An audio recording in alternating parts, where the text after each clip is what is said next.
भूल जाता है कि ये अच्छी बातचीत थी, कविता थी, ये जिंदगी नहीं थी, ये सच्चाई नहीं थी।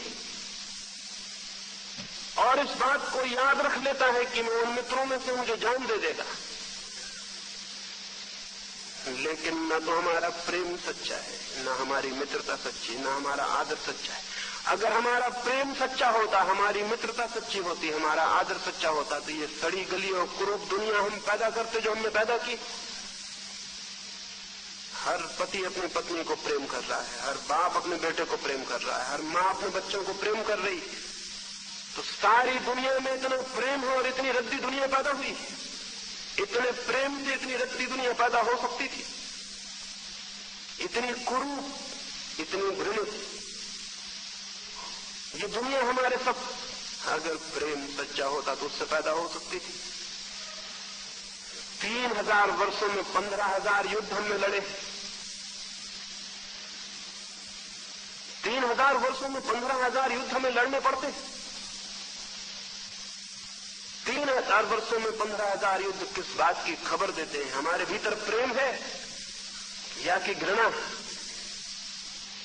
हमारे भीतर आदर है या कि अपमान?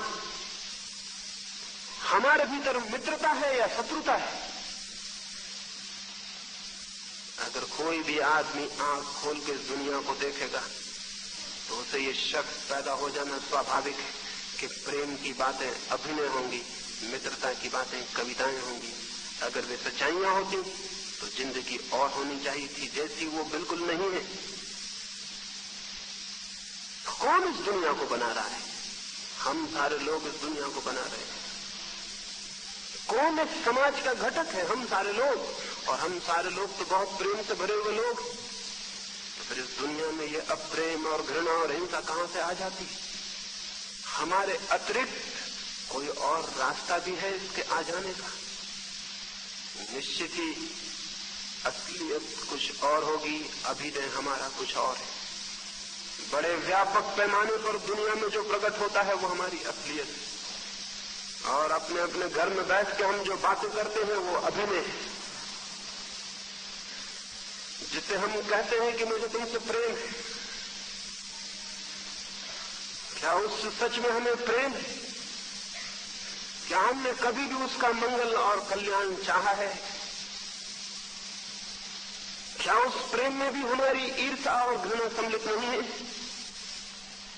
क्या जिसे हम प्रेम करते हैं उसकी गर्दन पर भी हमने फंदे नहीं डाल दिए हैं? क्या उसको भी हमने घर की दीवालों में बंद नहीं कर दिया है? क्या हमने उसके ऊपर भी शिक्षे और ताले नहीं जड़ दिए? जिसको हमने प्रेम किया है क्या उसको भी हमने अपना पोजीशन, अपनी संपत्ति नहीं बना लिया है? क्या कोई व्यक्ति प्रेम करता है और प्रेम को संपत्ति बना सकता है? क्या कोई प्रेम करता है और प्रेम करके किसी का मालिक बन सकता है? क्या कोई प्रेम करता है और किसी के लिए बंधन खड़े कर सकता है? क्या कोई प्रेम करता है और ईर्ष्या से भी भरा हुआ हो सकता है? प्रेम के लिए ये सब असंभव है। इसलिए प्रेम तो हमारा अभिनय है, सच्चाइयां हमारी बहुत दूसरी। मैंने सुना है एक घर में एक माँ और बेटी दोनों को ही रात में उठ के चलने की बीमारी थी। एक रात माँ उठी और अपने मकान के पीछे बगिया में चली गई। आधी रात होगी, उसके पीछे ही उसकी लड़की भी उठी और बगिया में चली गई। माँ ने लड़की को देखते ही कहा, वो नींद में थी, लड़की को देखते ही उसका चित्त क्रोध और ईर्ष्या से भर गया और उसने कहा, इस दुष्ट के कारण ही मेरा सारा यौवन नष्ट हो गया, इसी ने मेरी सारी जवानी छीन ली, मन होता है इसकी गर्दन दबा दूं। और उस लड़की ने उस बूढ़ी को देखते ही कहा, वो भी नींद में थी, कि इस बूढ़ी औरत के कारण ही मेरा जीवन एक कष्ट और कारागृह बन गया है, मेरी हर खुशी में ये बाधा बन गई। परमात्मा करे ये उठ जाए तो मेरे रास्ते के सारे कांटे दूर हो जाएं। लेकिन ये बातें दोनों ने नींद में कही थी, क्योंकि जाग के तो सच्ची बातें कोई भी कहता नहीं। तभी मुर्गे ने बांग दी और उन दोनों की नींद खुल गई। और उस लड़की ने अपनी माँ को देखा जाग के और कहा, माँ, इस सर्दी में तुम बाहर और साल भी भीतर छोड़ आई, अगर सर्दी लग जाए तो। और उस माँ ने कहा, बेटी तू इतनी जल्दी उठाई, चल वापस सो जा, अभी तो 2 घंटे हैं। फिर जल्दी उठाती इसलिए तो दिन भर थकान मालूम पड़ती। वे एक दूसरे के गले में हाथ डाल के घर में वापस लौट गई और सो गई। नींद में उन्होंने जो कहा था वो, और जाग के उन्होंने जो कहा वो, इन दोनों में तो जमीन आसमान का फर्क है। लेकिन सच्चाई क्या है, जो जाग कर कहा वो या जो नींद में कहा वो? नींद में तो झूठ बोलने का कोई कारण ही न था, जागने में झूठ बोलने के कारण है। क्योंकि जागने में सब सोच विचार आ गया कि क्या कहना ठीक है और क्या नहीं, और जागने में ख्याल आ गया कि कौन माँ है और कौन बेटी, और जागने में सारा शिष्टाचार, और जागने में सारी बातें ख्याल में आ गई, और उन ख्याल में आई हुई बातों से जो पैदा हुआ वो झूठा है, वो अभिनय है। नींद में तो सच्चाइयां खुल गई थी। आदमी की सच्चाइयां उसके सपनों में ज्यादा खुल जाती हैं बजाय उसके जागने के। और एक आदमी अगर नशा करके खड़ा हो जाए तो ज्यादा सच्चाई से वही होता है जो वो है। वो गालियां बकने लगता है, वही आदमी जो भजन गा रहा था नशा करके गालियां बकने लगता है। नशे में कोई ताकत हो सकती है कि भीतर गालियां पैदा कर दे? नहीं, लेकिन भीतर गालियां भरी थी, भजन ऊपर थे, और नशे ने सारा बोध छीन लिया। भीतर जो भरा था वो निकलना शुरू हो गया। दिन में हम जागे हैं, रात हम सो गए हैं, होश खो गया। सपने में जो सच्चाइयां थी वो प्रकट होने लगी। आप खुद अपने भीतर अगर थोड़ी खोजबीन करेंगे तो बहुत डर जाएंगे, कहीं मेरे भीतर ये जो सब छिपा है लोगों को पता न चल जाए, कहीं ये उखड़ न जाए, कहीं कोई इसमें झांक न ले।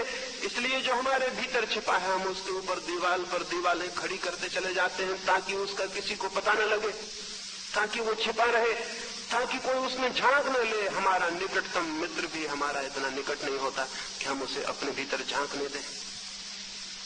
और तब धीरे धीरे डर से और भय से हम भी अपने भीतर झांकना बंद कर देते हैं। और फिर हम पूछते हैं आत्मज्ञान कैसे हो, सत्य कैसे मिले, परमात्मा के दर्शन कैसे हों? जो अपने ही दर्शन करने को राजी नहीं है वो और इस सत्य के दर्शन करने की आकांक्षा कर सकता है? या उसकी आकांक्षा में कितनी सच्चाई हो सकती, कितनी उत्कंठा हो सकती?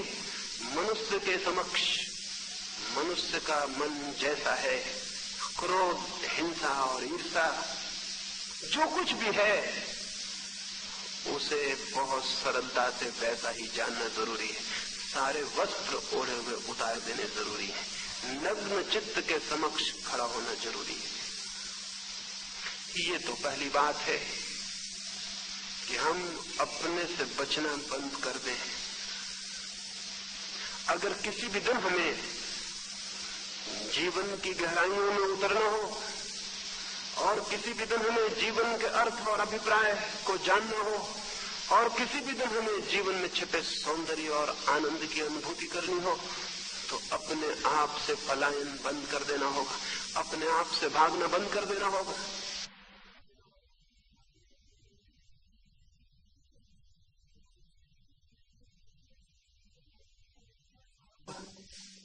हर अपने वस्त्रों को उघाड़ के देखना ही पड़ेगा, चाहे ये कितना ही पीड़ादायी हो, चाहे ये कितना ही कष्टप्रद हो और चाहे कितनी ही सांत्वना हमसे छिन जाए और हमारा संतोष नष्ट हो जाए, लेकिन देखना ही होगा इस बात को। इसे बिना देखे कोई रास्ता सत्य तक न कभी गया है और न जा सकता है। ये तो पहली बात है कि हम अपने से भागना बंद कर दें। और अपने से हम भाग रहे हैं, नए नए रास्ते खोज रहे हैं, और ये अपने से भागना इतना ज्यादा तीव्र हो सकता है या अपने आप की पीड़ा इतनी गहरी हो सकती है कि हम किसी तरह न केवल अपने से भागना चाहें बल्कि पीड़ा से घबरा के अपने को भूलना भी चाहें। भागने के बाद भूलने की सीमा आ जाती है। जो आदमी अपने से निरंतर भागता रहता है, आखिर में उसे पता चलता है मैं कितना ही भागूं, लौट लौट के कुछ चीजें दिखाई पड़ जाती, बार बार अपने से मिलना हो जाता है। आखिर कोई अपने से भाग कैसे सकता है? किसी और चीज से भागता तो भाग भी सकता था। मैं अगर भाग के जंगल चला जाऊं, आप सब तो पीछे छूट जाएंगे, लेकिन मैं अपने साथ ही वहां पहुंच जाऊंगा। मैं जहां भी भागूंगा मैं अपने साथ रहूंगा। तो भागने की अतिशयता एक दिन इस निष्कर्ष पर ले आती है कि भागने से काम नहीं चलेगा, भूलना जरूरी। तब हजार तरह के नशे खोजने की बात शुरू हो जाती। कोई आदमी शराब पी के अपने को भूलना चाहता है, कोई आदमी संगीत में भूलना चाहता है, कोई आदमी सेक्स में अपने को भूल जाना चाहता है।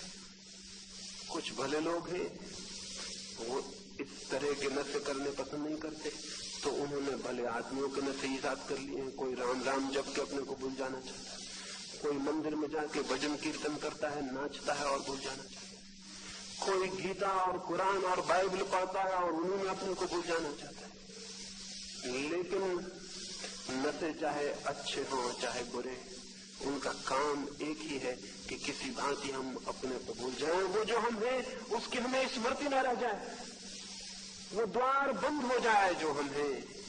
बहुत राहत मिलती है जैसे ही कोई अपने को भूलने में समर्थ होता है, बहुत राहत मिलती है। यूरोप और अमेरिका में नई नई इजादें कर रहे हैं, नए ड्रग्स खोज रहे हैं, मेस्कलीन है, LSD है और कुछ है। बहुत पुराने दिन से ये खोज चल रही है। वेद के ऋषियों से लेके आज तक, सोमरस से लेके LSD तक वही खोज चल रही कि अपने को किस तरह भूल जाएं। कोई नशा कर लें और अपने को भूल जाएं। भूल जाने में अच्छा लगता है क्योंकि अपने को जानने में बुरा लगता है। वो जो अपने को जानने की पीड़ा है, दंड है, द्वंद है, तकलीफ है कि मैं ये क्या हूं, उसे जितनी देर को हम भूल जाते हैं तो हम तो भगवान हो जाते हैं। क्योंकि वो सारा अंधेरा भूल गया, सब ज्योति हो गई, वो सारे घाव भूल गए, सब स्वस्थ हो गया, वो सब पीड़ाएं भूल गई, चिंताएं भूल गई, सब शांत और संगीत हो गया। लेकिन कोई अपने को कितनी देर भूले रह सकता है? और भूला रहना क्या कोई क्रांति है या कि कोई परिवर्तन? भूलना कोई मार्ग तो नहीं हो सकता, न भागना कोई मार्ग हो सकता है, न भूलना कोई मार्ग हो सकता है। भूलने से क्या हित है? सो जाने से कौन सी राहत है? सो जाने से वो चीज दबी रह जाएगी, भीतर दिखाई नहीं पड़ेगी, लेकिन कब तक सो रहेंगे? क्या सोने से उसका अंत हो जाएगा जिससे हमने भागना चाहा? क्या आत्मविस्मरण से जीवन की चिंता से छुटकारा हो जाएगा? क्या आत्मविस्मरण मुक्ति बन सकता है? नहीं, बिल्कुल नहीं, कभी भी नहीं। बल्कि जितनी देर आत्मविस्मरण में बीतता है उतना जीवन व्यर्थ हो जाता है, उतना अवसर खो जाता है जिसमें हम अपने को जान लेते और शायद बदल लेते, उतना अवसर अपने हाथ से हम खो देते हैं, उतना अवसर हमारे हाथ से व्यर्थ बीत जाता है। उतनी शक्ति और क्षमता जो हमने अपने को बुलाने में लगाई, काश हम अपने को जगाने में लगाते तो जिंदगी और हो सकती थी, जिंदगी कुछ और हो सकती थी, बात कुछ और हो सकती थी। लेकिन हमने अपने को बुलाने में लगाया। एक आदमी के पैर में फोड़ा हो और वो नशा करके भूल जाए, एक आदमी के सिर में दर्द हो और वो अफीम खा के सो जाए, और एक आदमी के जिंदगी में चिंता हो, पीड़ा हो, परेशानी हो और वो भजन करता रहे और भूल जाए। क्या है इससे कोई पीड़ा, इससे कोई दुख, इससे कोई बीमारी का अंत होगा? नहीं, उसका तो कोई अंत कैसे होगा? उसका अंत तो उसके साक्षात से हो सकता है, उसके मुकाबले से हो सकता है, उसके निकट जानने से, उसे पहचानने से हो सकता है। ज्ञान के अतिरिक्त मनुष्य के जीवन की चिंता और दुख से कोई छुटकारा नहीं। लेकिन ज्ञान से शायद हम भयभीत हैं, क्योंकि ज्ञान की पहली सीढ़ी अपने को जानना होगी, और अपने को जानने का अर्थ आत्मा को जानना नहीं। अपने को जानने का अर्थ परमात्मा को जानना नहीं है। अपने को जानने का पहला और सीधा अर्थ अपने चित्त को, अपने मन को जानना है। मन से मन शांत हो जाए, समाप्त हो जाए, मन विलीन हो जाए तो जो जाना जाएगा वो है आत्मा। मन के रहते, मन की इस दौड़ और आकांक्षा में डूबे रहते उससे कोई परिचय नहीं हो सकता। जैसे समुद्र में तूफान हो और सारी समुद्र की छाती लहरों से भरी हो, उन लहरों में डूबे समुद्र को, उस समुद्र की शांति को, उस समुद्र के अथाह गहराई को देखना और जानना असंभव। शांत हो जाएं लहरें तो वो समुद्र सामने आएगा, शांत और गहरा अथाह। लेकिन लहरों के तूफान में तो उसका कोई दर्शन नहीं हो सकता। मन का तूफान है, विचार का तूफान है, चिंता का तूफान है, बहुत लहरें हैं।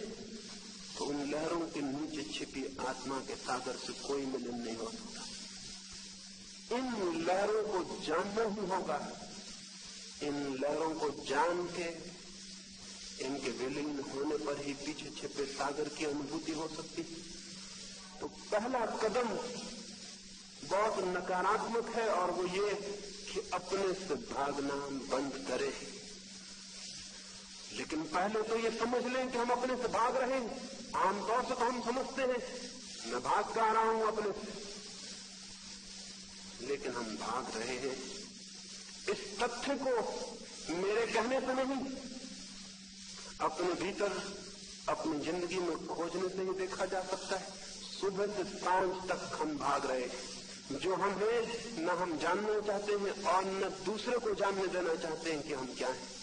और हम रोज रोज नई तस्वीरें और रोज रोज नए चित्र गढ़ लेते हैं और नए कपड़े बना लेते हैं और बढ़ते जाते हैं, कपड़ों से डूबते जाते हैं, धीरे धीरे खो जाते हैं, कपड़े ही रह जाते हैं और हमारा कोई पता नहीं रह जाता कि हम कहाँ हैं। अगर हमारे कपड़े कोई छीन ले एकदम तो शायद हम पहचान भी न पाए कि हम कौन, हम क्या हैं। जो बातें हमने दूसरों को दिखाई हैं अगर हमारी सारी पोंछ दी जाए, छीन ली जाए तो हम नग्न खड़े रह जाएं और पहचानना मुश्किल हो जाए कि मैं कौन हूं। मैंने सुना है एक भिखारी औरत एक संध्या एक मेले से भीख मांग के वापस लौट गई थी। दिन भर थक गई थी, बूढ़ी औरत थी। दिन भर मेले की दौड़ धूप में थक गई थी, मांगने में, एक एक आदमी के सामने हाथ फैलाने में। चलते समय घर लौटते वक्त रास्ते में एक झाड़ के नीचे विश्राम करने को ठहरी और सो गई। उस मेले से और लोग भी उस रास्ते से निकल रहे थे। दो अभिनेता जो कि मेले में नाच कूद के लोगों को खुशी दिए थे और अपनी जेब में भर के लौट रहे थे, दो हंसोड़ आदमी, वे भी उस रास्ते से निकले। उस बूढ़ी औरत को उन्होंने सोते देखा, उन्हें मजाक सूझी। उन्होंने उसके डिब्बे को उठा लिया जिसमें उसने दिन भर के पैसे इकट्ठे किए थे। उसकी टोकरी में जो सामान उसने मांगा था वो भी निकाल लिया और चलते वक्त आखिरी मजाक की जो कोई भी आदमी किसी दूसरे आदमी के साथ कर सकता है। चलते वक्त उस सोई थकी बूढ़ी औरत के कपड़े भी वे निकाल के ले गए।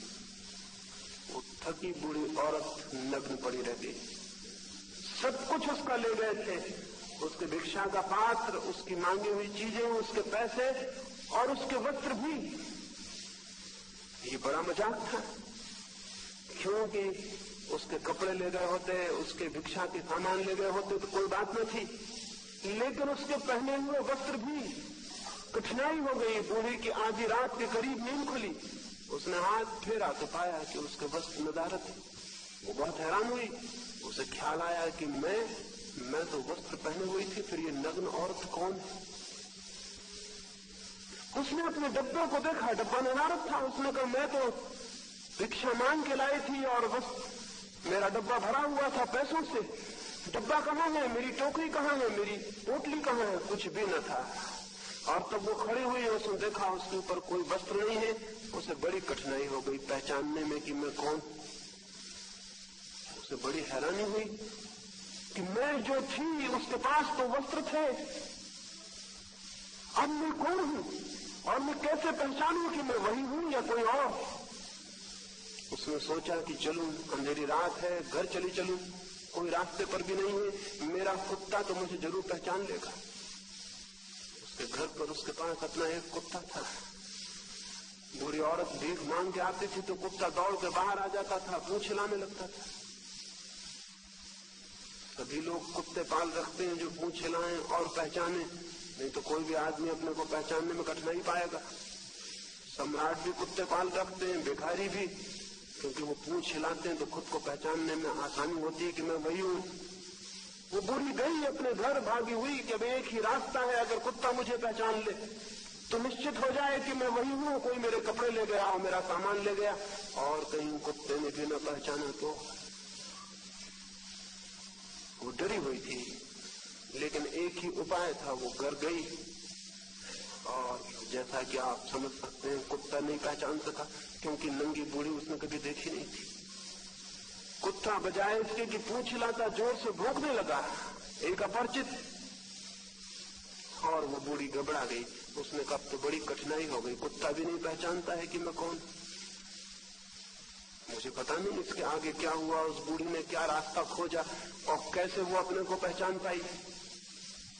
लेकिन हम सबकी भी यही हालत हो जाए अगर रात सोते में हमारे ओढ़े हुए सारे वस्त्र, हमारे व्यक्तित्व की सारी चादरें कोई खींच ले और सुबह हम पाएं कि वो जो पद, वो जो नाम, वो जो प्रतिष्ठा, वो जो सब कुछ अखबारों ने हमारे लिए कहा था, वो और पड़ोस के लोग जो हमसे कहते थे, वो सब छीन लिया गया है और मेरे पास वो कुछ भी नहीं है।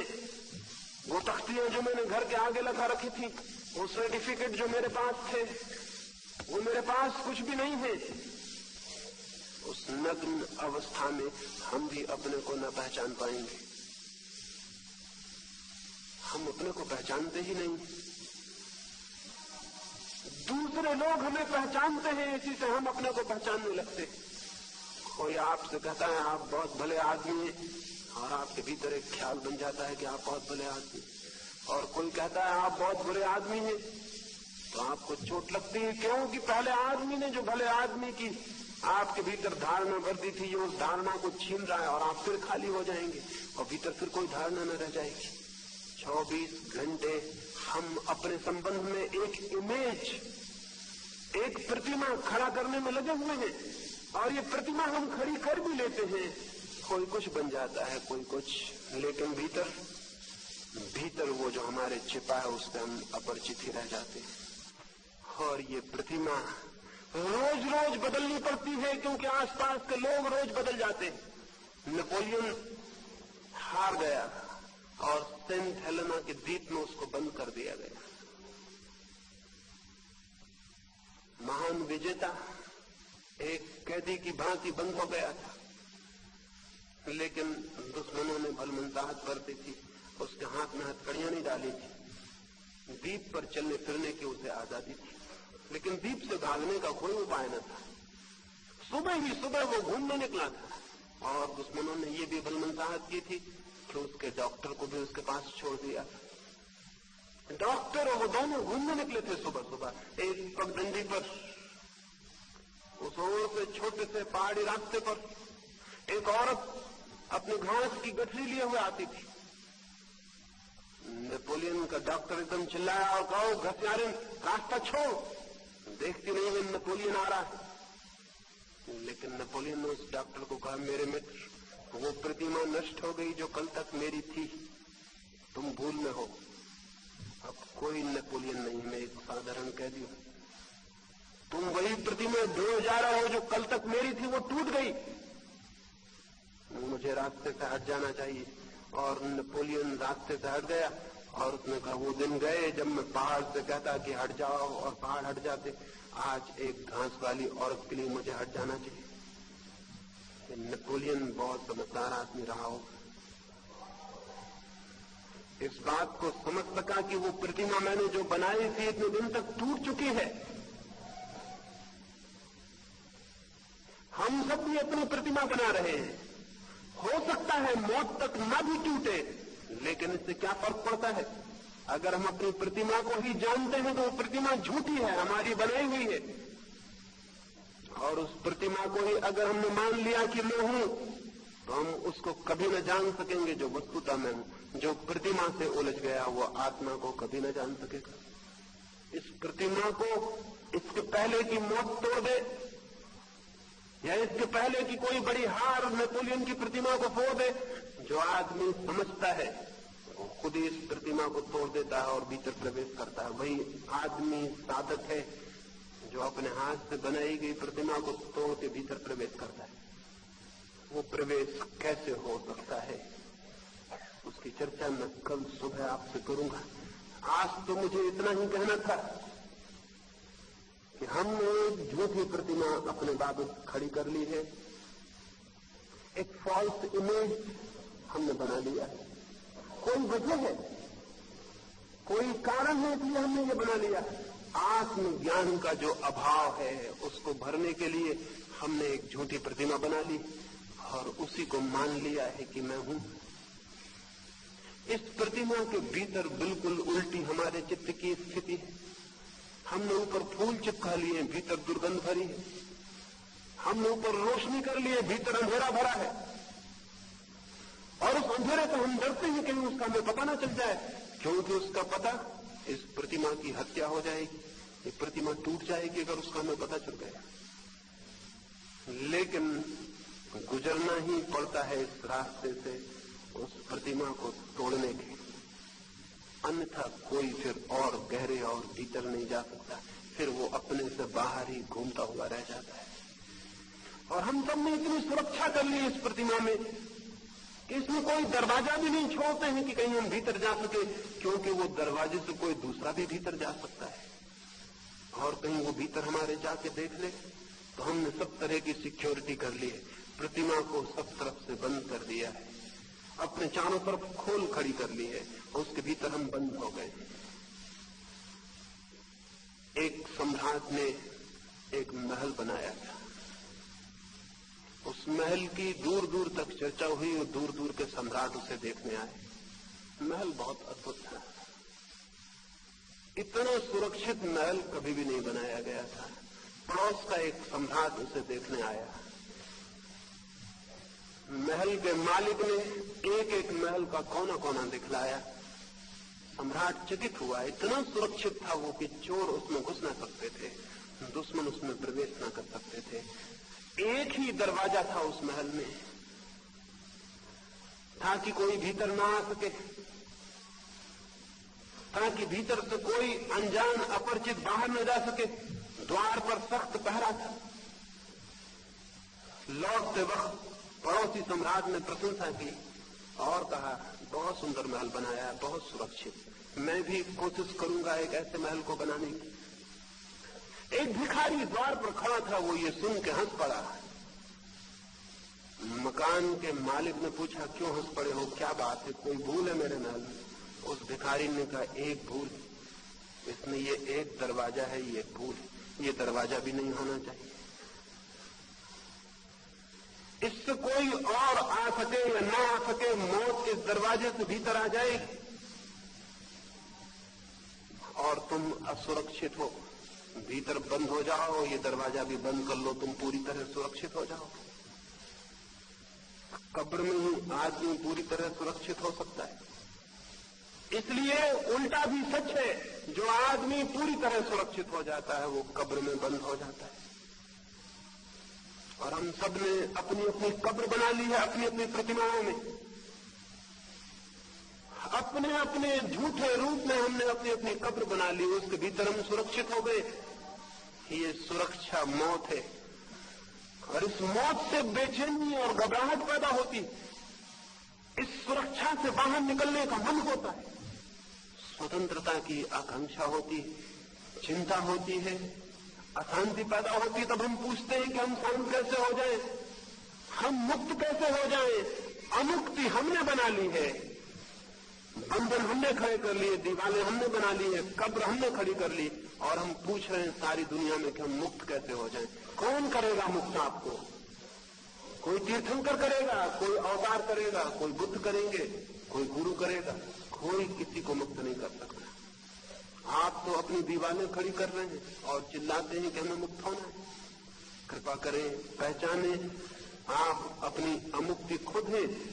और जिस दिन आपको ये दिखाई पड़ जाएगा कि आपकी सुरक्षा ही आपका बंधन और कारागृह बन गई है, अपनी सुरक्षा में खड़ी की गई अपनी ही प्रतिमा हमारी मृत्यु बन गई है, उसी दिन इस प्रतिमा को तोड़ देना क्षण भर का काम होगा।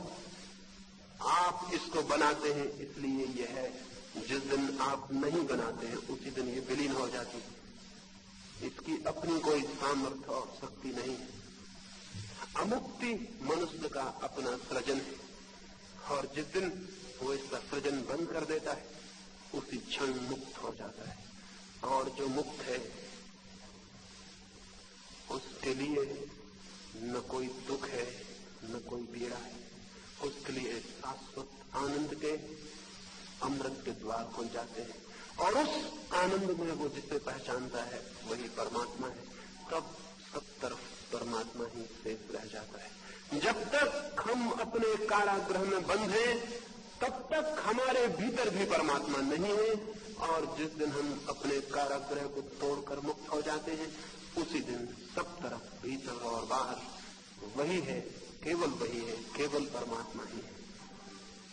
उसे जो जान लेता है वो धन्य है, वो कृतार्थ हो जाता है। जो उससे अपरिचित रह जाता है उसका जीवन एक दुख की कथा है, उसका जीवन एक लंबी मृत्यु है, उसका जीवन एक अंधकारपूर्ण रात्रि है, उसके जीवन में जीवन जैसा कुछ भी नहीं है। कैसे इस बंधन से जो हमारा ही निर्मित है छुटकारा हो सकता है, उसकी बात कल सुबह मैं आपसे करूंगा। मेरी बातों को इतनी शांति और प्रेम से सुना, उसके लिए बहुत बहुत अनुग्रहित हूं। और अंत में सबके भीतर बैठे परमात्मा को प्रणाम करता हूं। मेरे प्रणाम स्वीकार करें।